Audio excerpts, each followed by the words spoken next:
wanted to talk a little bit about this long collaboration history between Morgan and, in principle, SRI, but then became more than that because the people from SRI went to other places. So it started in 1990, and put the microphone on. oh yes. No, the microphone. Oh, okay. This one, yes. Okay, it's better now. I don't know. Hmm. It's on, but it doesn't have any light. Okay, I speak louder. Um, no, it's going? Ah, it's for the tape. Okay. So it was 1990, and a neural net. I guess people remember it was in the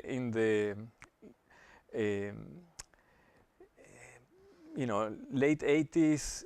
Rumelhart book has steered a lot of attention to neural nets, and then came the work that you guys, Burlard and Morgan, were doing here. Somehow DARPA got interested and came up with a program to incorporate neural networks on speech.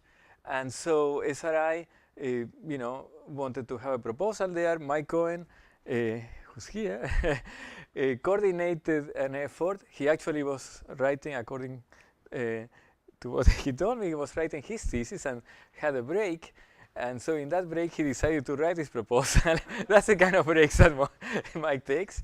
And he joined forces with Morgan and Rumelhart at Stanford, and then Don Speck from, that was Lockheed. And the proposal was approved and funded to start kind of at the end of 1990. I had a proposal. This is one of the things I liked of it. These are the goals of the proposal, and really most of them were achieved, and the ones that are really hard to achieve are related to all the topics we talked today that are really hard to deal with. But an important goal was to try to bring these technologies into kind of a state-of-the-art system and evaluate them with standard databases and do comparisons with a lot of configurations, and I think we were able to do all that. So it really was a nice example of how things really were well thought. The system with which we wanted to integrate all these technologies were the state-of-the-art at that time, 1990, the Cipher system that was large vocabulary, had pronunciation modeling, that has been some of Mike's work, crossword modeling, context-dependent models, tied Gaussian mixture models. I mean, that was the state-of-the-art at the time. And then in that system, we wanted to do work with neural nets. We tried several things. The most, at the point we started to work very closely with Morgan to really have a lot of interaction and knowledge transfer, and we started to work with Steve Reynolds and later with Chuck Wouters and Yochai Koenig, and it really was a very enriching collaboration. We started with the simplest thing, trying to bring up these, context-independent neural networks into the system, using the recipe that we learned from Morgan and Burlard. Compute the posterior probabilities of using the MLP, normalize them by the priors, get the scale probabilities. The ability to use a larger input context, as Steve was telling us, seemed like a very important additional information to get into the system, but on the other hand would bring its own complications because of dependency assumptions, independency assumptions, etc. But all that had to be tried and evaluated. So we incorporated, with help from people, we got this implementation of a neural net. We integrated into Decipher.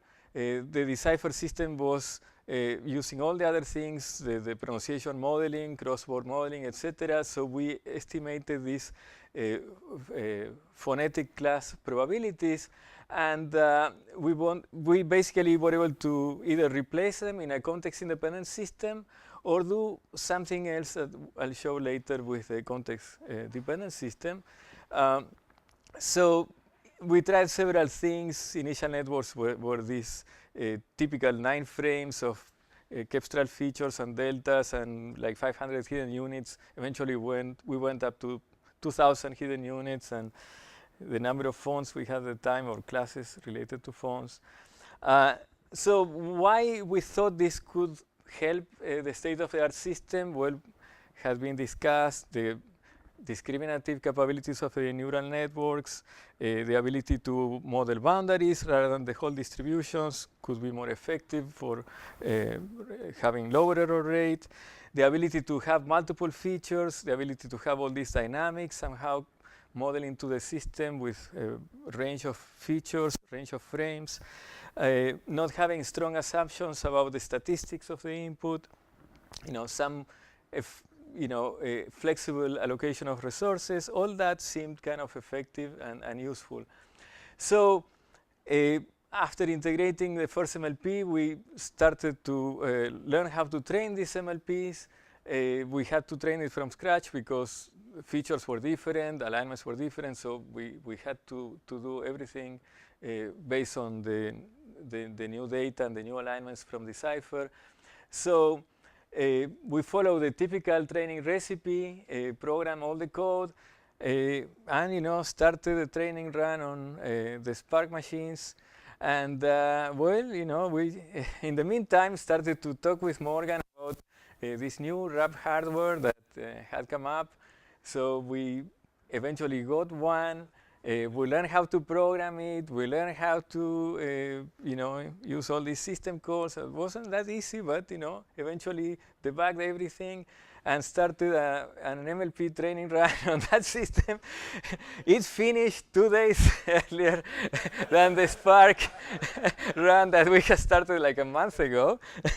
So that really showed, how essential was to have this system, this hardware. This wouldn't have been possible at all without that. And we were so lucky to be there and be able to do that. So what did we do with this system when we trained it? I have to say that quite surprisingly, all the things we did just work.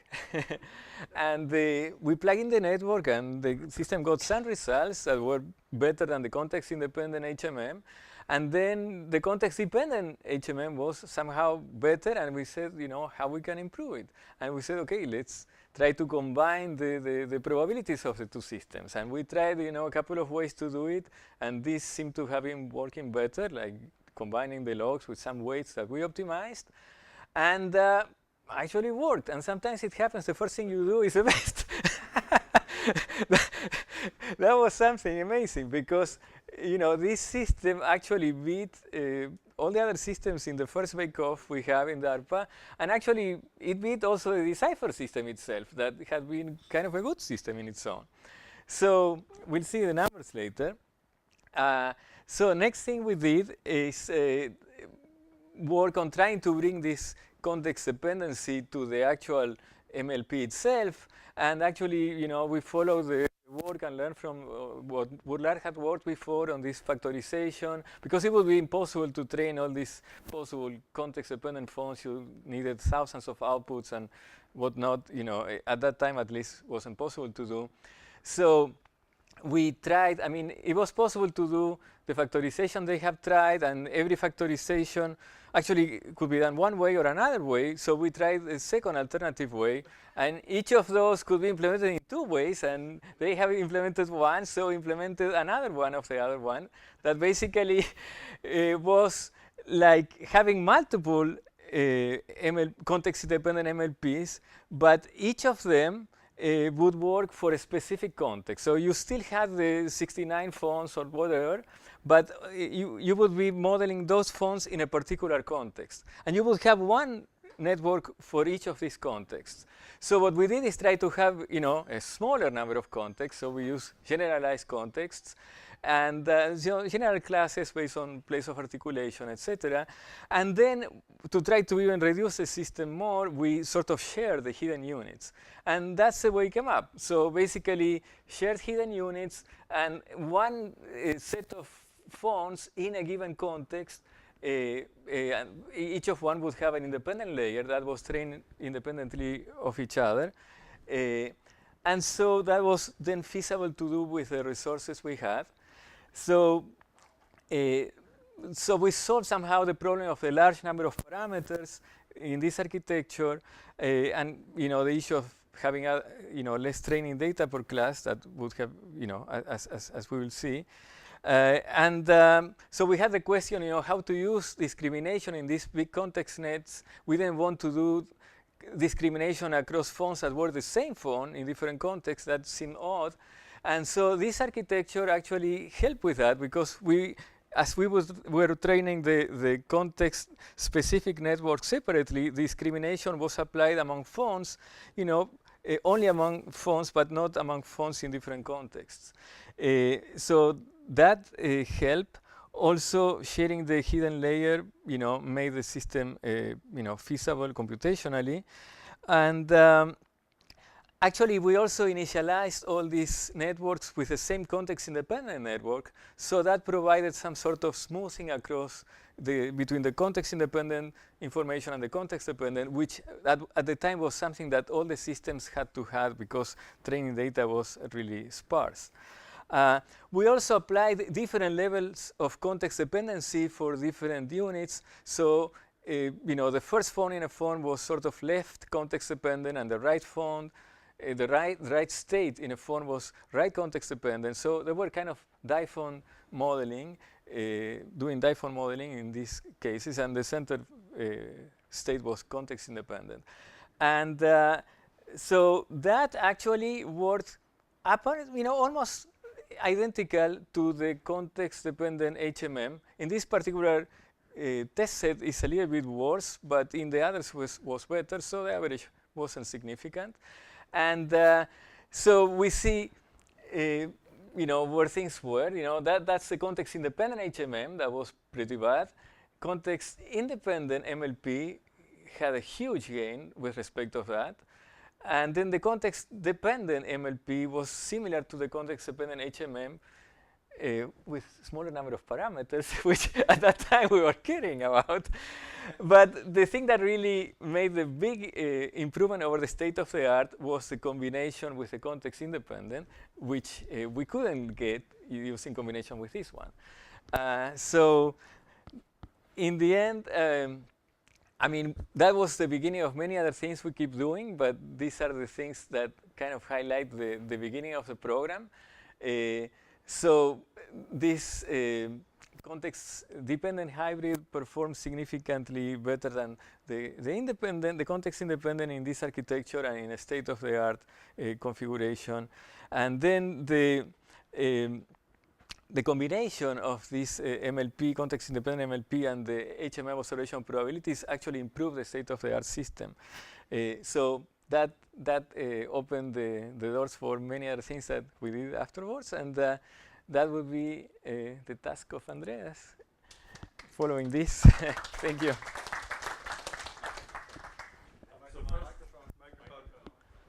Oh, I did this at NSA 25 years ago. Everybody laughed. At least you didn't take it to the men's room, which is what. Yeah. Okay. So first, Liz wanted to be here today, but since we have small children, we're in complementary distribution, and today one of them is not feeling well, so she sends her greetings, especially to Morgan and to all of you.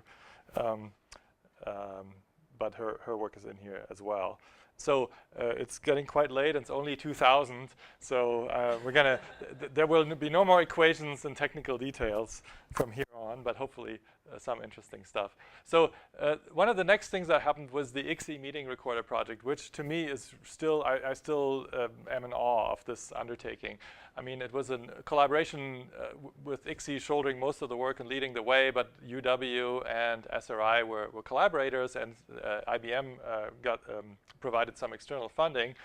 This project, it created the data, it started the research, did a lot of research on it, and then it shared the data, and it generated lots and lots of more meeting-related research all over the world in the speech community. So it's really an amazing project, and it keeps on giving because you can get the data from LDC, and now in places like Microsoft, for instance, we are starting to work again on meetings for reasons that might be more or less obvious, but it's really a fantastic project. And this is what it looked like. I think Mari is in that picture. She must have been visiting that day.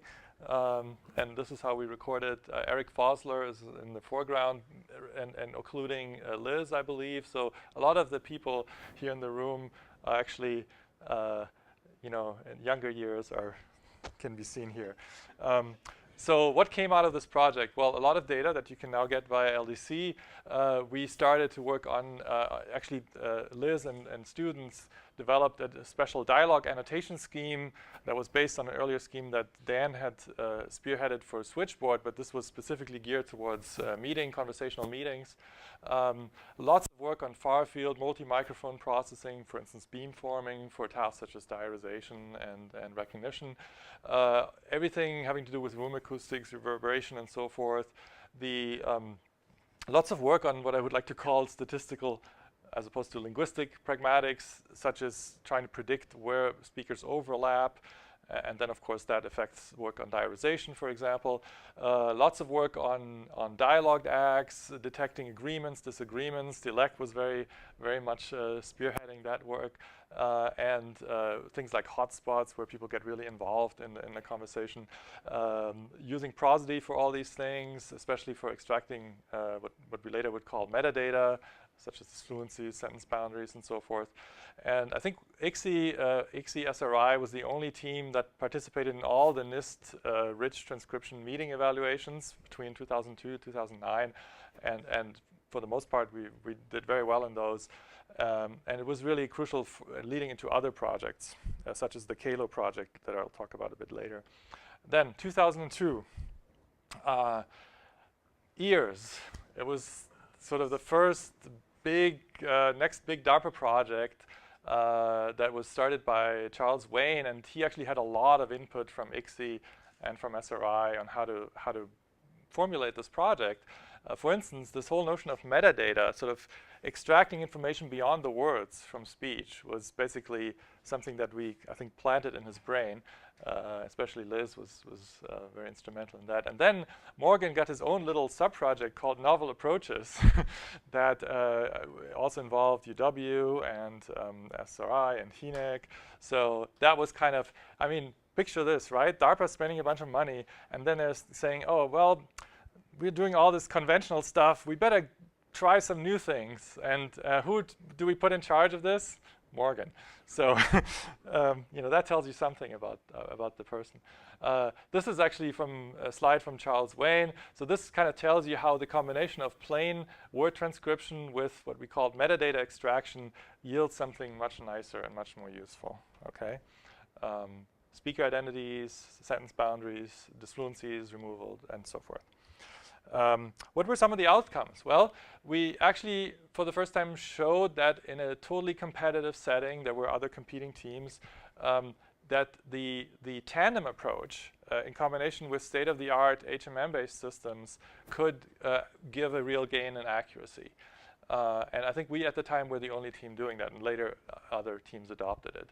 We even showed that you could train the tandem features on English and get a gain in Mandarin. Okay. We showed other things like syntax-based language models trained on large data sets. Of course, all the work on metadata that was pretty much defined. The task was defined by people from ICSI or working at ICSI. And then put in an evaluation, and we learned how to use prosody for that. And so we learned a lot about non-English processing, such as how to deal with Arabic morphology, tone in Mandarin, and so forth, where the pitch comes in, of course. So anyway, and we learned how to make things a lot faster, because DARPA wanted us to run things in first 10 times real time, and then 5 times real time, and then real time. And we pretty much did it. Okay, this is another slide from Charles Wayne. This is how he pictured this project at the outset. There was were these two types of data, and the error rate would just keep being driven down, and the problem was very challenging. And at each year there were these go no go decisions. Would you make it or not? And of course we will meet the targets. That was the mantra. And in fact, after at the end of 2004, we actually met the targets, and we felt really good about ourselves.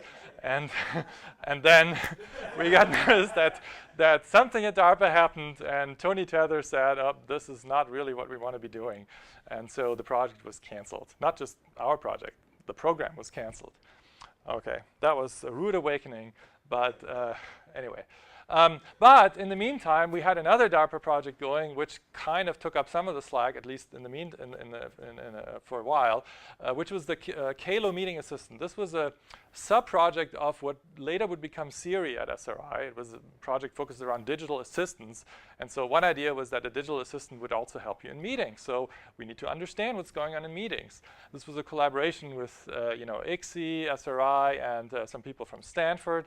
And it's pretty much like a very advanced version of Skype that even today doesn't exist in this form, but you could either be there in person or dial in remotely and participate in the meeting. And while the meeting was going on, there was a real-time recognizer, and then there was another more accurate recognition after the meeting concluded, and it also you could recognize dialogue acts, action items, utterance segmentation to make it readable, all that stuff. And again, DLEC was very much involved in that, and we were doing unsupervised adaptation in a real-time dialogue system, in a real-time recognizer. I was very proud of that at the time. Anyway, and this was good stuff. And really benefited tremendously from the meeting work that had started at ICSI. So really, this is one of these follow-on projects that was engendered by the ICSI meeting recorder effort. Okay, fast forward to 2005. Gale. This was Joe Olive was the PM. This was one of these first mega DARPA projects with 3 mega teams, one led by BBN, one by IBM, one by SRI. And this time I can't even list all the collaborators. You see it kind of in the org chart there. There was all these different little names underneath the boxes. Those were the different sites that were collaborating. And Jordi was our fearless leader. And start with David Israel, yeah. And the focus was really this represented the first shift away from speech recognition per se, because what DARPA really cared about was translating this stuff and then extracting information from it. Okay, so machine translation and what they called distillation. Okay, and the focus was on processing multiple languages, but it all would end up on an analyst's desk who could only read English and understand English and be rather limited. So. Gale would bridge all those gaps. And now focusing in on the ASR aspect of Gale, we had a sub-team that did ASR. Even that team was huge. You can see here there were 5 sites involved with a large number of students everywhere. And this is kind of the Baroque period of ASR, where we had 2 systems, one on each side of the Atlantic. There was an Aachen-based system with IDIAP as a contributor, and there was an SRI-based system with ICSI and UW as contributors. And then somewhere in here, there's MLP features here and here, so that was all from ICSI. And then in the end, everything went into some confusion network combiner, and out came the best hypothesis. If you look at today's systems, it's almost unimaginable but this is what we did back then. So some of the outcomes, well, we did this all-out discriminative acoustic modeling with MLP features, which of course were trained discriminatively. We had FMPE, discriminatively trained feature transforms, and then of course discriminative Gaussian training, all put together, and each contributed a little bit. We learned how to optimize ASR to feed into these downstream processes, and that involved things like proper sentence segmentation. There was some work showing that MT can really benefit from proper, sentence processing. Yeah, the aforementioned transatlantic system combination. It was a lot of system engineering going on, and already then ICSI contributed Gabor features, although I don't think they ended up in the final system. Okay, fast forward to 2010. RATS. Okay, RATS was the next big DARPA project. A little bit smaller in terms of only having 5 team members on SRI's end. Again, Joe Olive was the PM, and the focus was on doing noise and channel robust speech activity detection, language ID, speaker ID, and ASR in the specialized form of keyword spotting. And the project was structured around these 3 different areas: robust features, modeling, and clever ways of decision making, because these are mostly detection tasks, so it matters a lot to do proper calibration and so forth. Okay, I'll really skip over this. So I helped start this project at SRI, but then I left while the project was, I think, in its first year. So I cannot really answer many questions about this, but some of the highlights of ICSI's contributions were the use of Gabor features, which led to some significant error reductions compared to in combination and compared to MFCCs only.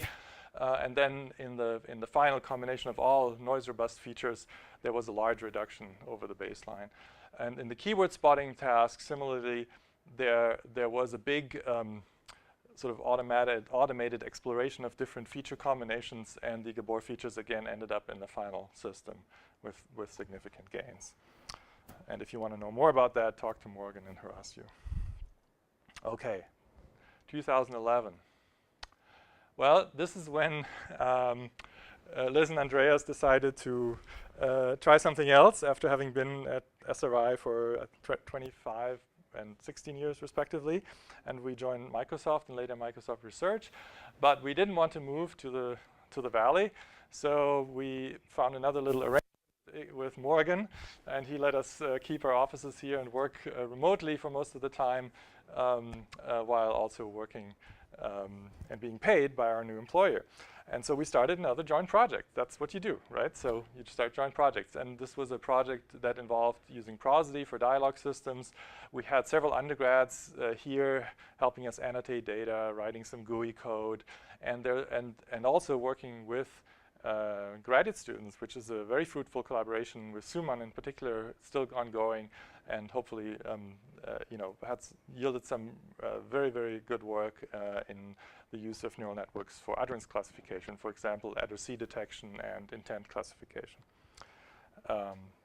Okay, this was not comprehensive. I asked Maria, and she gave me a list of further collaborations that ICSI was involved in, of course, with the European partners, IDIAP in particular. There was a smaller project on meetings funded by NSF that was led by UW. And then other work like Babel, and very old, when I was a grad student here, there was some work with DFKI and other German partners called SmartCom and SmartWeb, and that was ancient history. Okay, now we have just enough time to talk a bit about the future. And this is a kind of an exercise. I mean, this is the era of big data, and inferring things about big data and predicting the future. We're going to use small data to predict the future. And to talk about that a little bit, I have to talk about Morgan's students. Morgan has been a very prolific producer of PhDs, and the testament of that is the wall opposite his new office, where all the diplomas are framed nicely.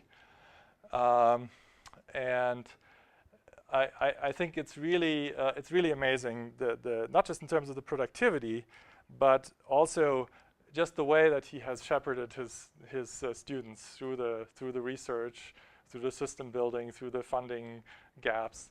But this is the histogram by year, of the number of PhDs that he graduated.